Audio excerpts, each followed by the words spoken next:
حضرت امام علی علیہ السلام کے نہج البلاغہ میں سے کچھ فرامین۔ انسان واحد ایسی مخلوق ہے جس کا زہر الفاظ میں ہوتا ہے۔ ہمیشہ ایسے شخص کو چنا کرو جو آپ کو عزت دے، کیونکہ عزت محبت سے کہیں زیادہ خاص ہوتی ہے۔ سب سے بڑا جاہل وہ ہے جو ایک پتھر سے 2 دفعہ ٹھوکر کھائے۔ بے فکر ہو جاؤ، اللہ پاک مخلص دلوں کے ساتھ کبھی ناانصافی نہیں کرتا۔ کبھی بھی لوگوں کی باتوں سے پریشان نہ ہونا، کیونکہ آپ نے اپنا حساب رب کو دینا ہے، ان لوگوں کو نہیں۔ صبر ایسے کرو جیسے روزہ رکھ لیا، اس تسلی کے ساتھ کہ مغرب کی اذان ہونی ہے۔ حق کے راستے میں سب سے بڑی سختی یہ آتی ہے کہ انسان تنہا رہ جاتا ہے۔ دل تھک جائے تو جان لو کہ آسمان سے تمہاری مدد کے لیے قبولیت کا اب کوئی نہ کوئی دروازہ کھلنے لگا ہے۔ رشتوں کو جوڑے رکھنے کے لیے کبھی اندھا، کبھی بہرا، تو کبھی گونگا ہونا پڑتا ہے۔ اللہ تعالیٰ کبھی 2 مخلص لوگوں کو جدا نہیں کرتا، جدا تب کرتا ہے جب دونوں میں سے کوئی ایک منافق ہو۔ اللہ کبھی مخلص کو منافق سے نہیں جوڑتا۔ جب کوئی عورت تمہارے سامنے رو پڑے تو تمہاری مردانگی کا تقاضا یہ ہے کہ تم اس بات کو وہیں ختم کر دو۔ ہار جاتا ہے لیکن دعا ہمیشہ جیت جاتی ہے۔ بس یقین کے ساتھ اللہ سے مانگتے رہو، وہ رب تمہیں مایوس نہیں ہونے دے گا۔ جب رسی سخت ہو جائے تو سمجھ جائیں کہ ٹوٹنے والی ہے۔ اس طرح جب حالات سخت ہو جائیں تو جان لیجئے کہ آسانی آنے والی ہے۔ بے شک ہر مشکل کے بعد آسانی ہے۔ زیادہ سوچنے سے بہتر ہے استغفار کیا جائے۔ زیادہ سوچنے مشکلات کو بڑھاتا ہے اور استغفار مشکلات کا حل ہے۔ ہمیشہ زندگی میں ایسے لوگوں کو پسند کرو جن کا دل چہرے سے زیادہ خوبصورت ہو۔ صرف پیسے کا ہونا رزق نہیں، نیک اولاد، اچھا اخلاق اور مخلص دوست بھی رزق میں شامل ہیں۔ دنیا کا سب سے مشکل کام اپنی اصلاح کرنا اور سب سے آسان کام ہے دوسروں پر تنقید کرنا۔ یہ دنیا بھی کتنی عجیب ہے، ایماندار کو بے وقوف، بے ایمان کو عقل مند اور بے حیا کو خوبصورت کہتی ہے۔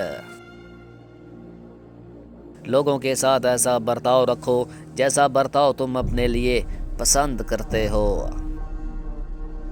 زبان سے نکلے ہوئے الفاظ جسم کو نہیں بلکہ روح کو زخمی کرتے ہیں۔ اگر کوئی آپ کی فکر کرتا ہے تو اس کی قدر کرو، کیونکہ دنیا میں تماشائی زیادہ ہیں اور قدر کرنے والے بہت کم۔ جس سے محبت کی جائے اس کا فرمانبردار ہونا پڑتا ہے۔ گناہ بیماری ہے، استغفار دوا ہے، اور ان کی شفا یہ ہے کہ انہیں دوبارہ انجام نہ دو۔ لوگوں کی اصلیت سامنے آ جانا بھی اللہ تعالیٰ کی بہت بڑی نعمت ہے۔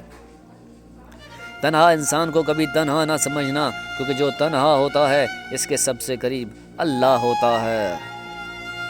ایک دوسرے سے بغض نہ رکھو، کیونکہ یہ خیر و برکت کے زوال کا باعث ہے۔ منافقت سے بہتر ہے کہ تم کافر مر جاؤ، کیونکہ جہنم میں کافر کا درجہ منافق سے بہتر ہے۔ جب کسی کام میں اچھے برے کی پہچان نہ رہے تو آغاز کو دیکھ کر انجام کو پہچان لینا چاہیے۔ جب آنکھیں نفس کی پسندیدہ چیز دیکھنے لگیں تو دل انجام سے اندھا ہو جاتا ہے۔ غریبوں کے ساتھ بیٹھا کرو تاکہ تم شکر گزار بنو۔ اس سوچ کے ساتھ زندگی میں آگے بڑھو کہ اللہ نے یقیناً بہترین ہی سوچا ہوگا۔ عقل مند کمال کا اور جاہل مال کا طلبگار ہوتا ہے۔ جو اپنی ہی رائے کو پسند کرتا ہے وہ ذلیل و گمراہ ہو جاتا ہے۔ سب سے بڑی خیانت قوم سے غداری ہے۔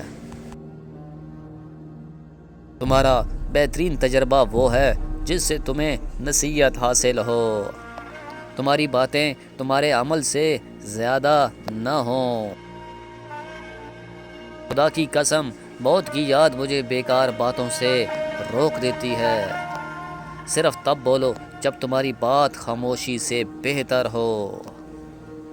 خرچ کرو، دکھاوا نہ کرو، اور خود کو اس لیے بلند نہ کرو تمہیں پہچانا جائے اور تمہارا نام ہو، بلکہ چھپے رہو اور خاموشی اختیار کرو، سلامت رہو گے۔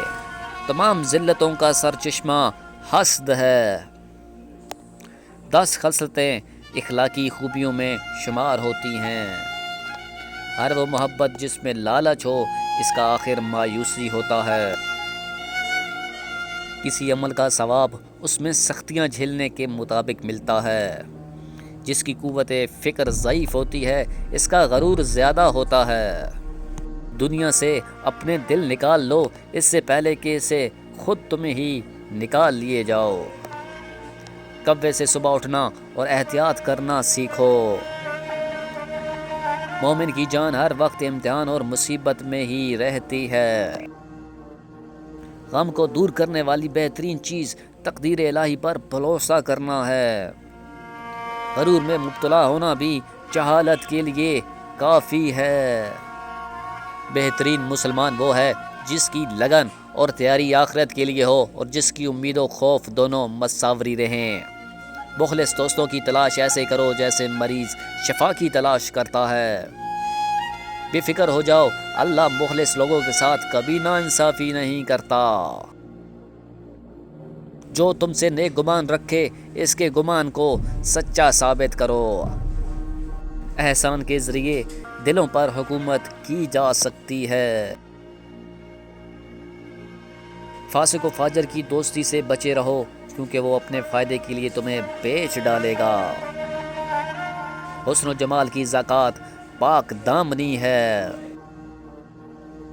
جہاں نرمی سے کام لینا نامناسب ہو، وہاں سخت گیری ہی نرمی ہے۔ دوست کا آئینہ ہوتا ہے۔ اپنا حق لینے میں تاخیر کر دینا عیب نہیں ہے، دوسرے کے حق پر قبضہ کر لینا عیب ہے۔ محبت ایک قسم کی رشتہ داری ہے۔ مذاق سے بچو، کیونکہ یہ بغض و کینے کا باعث ہوتا ہے اور یہ گالی ہے۔ تجربے سے عبرت حاصل کرو۔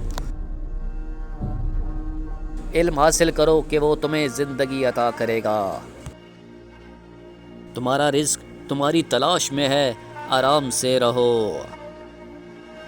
حق کی کرواہٹ کو برداشت کرو تاکہ باطل کی مٹھاس تمہیں دھوکہ نہ دے۔ کوئی شرف اسلام سے بلند تر نہیں۔ موت کا اعلان کے لیے تمہارے بالوں کا سفید ہونا ہی کافی ہے۔ ہر ظرف اس سے کہ جو اس میں رکھا جائے تنگ ہوتا جاتا ہے، مگر علم کا ظرف وسیع ہوتا جاتا ہے۔